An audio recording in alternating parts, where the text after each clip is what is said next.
बहुत समय पहले देवलोक में नारद मुनि एक वन में तपस्या कर रहे थे। उनका मन पूर्णतः शांत, स्थिर और भक्ति से भरा हुआ था। इसी दौरान वहां एक राक्षस ने आकर एक सुंदर राजकुमारी का अपहरण कर लिया। नारद जी ने करुणा से भरकर राजकुमारी को बचा लिया। राजा ने कृतज्ञ होकर कहा, मुनि, मैं अपनी पुत्री का स्वयंवर करवा रहा हूँ, आप भी अवश्य आइए। नारद मुनि का नारद जी पहली बार किसी को देखकर मोह में पड़ गए। मन में सोचा, यदि मेरा रूप सुंदर हो जाए तो राजकुमारी संभवतः मुझे चुन लेगी। वे सीधे भगवान विष्णु के पास पहुँचे और विनती की, प्रभु, कृपा करके मुझे ऐसा रूप दीजिए कि राजकुमारी मुझे ही वर चुने।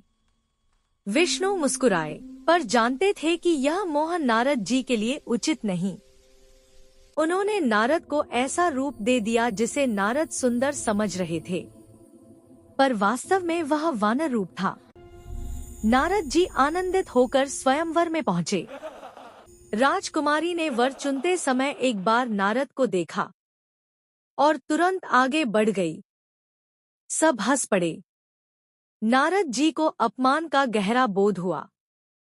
जब दर्पण में देखा तो वे क्रोध से भर उठे। हे विष्णु, आपने मेरे साथ छल किया।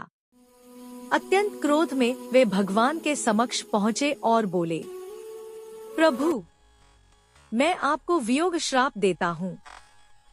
जैसा वियोग, जैसा दुख आज मेरे हृदय ने सहा है, वैसा ही वियोग आप भी मानव जन्म में सहेंगे। विष्णु शांत स्वर में बोले, तथास्तु नारद, तुम्हारा श्राप स्वीकार है।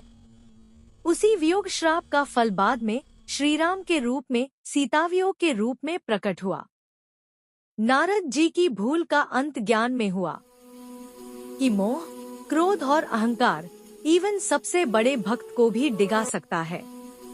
सीख, परम भक्त भी यदि अहंकार में पड़े तो बुद्धि भ्रमित हो जाती है। भक्ति का सार स्वार्थ रहित प्रेम और समर्पण है।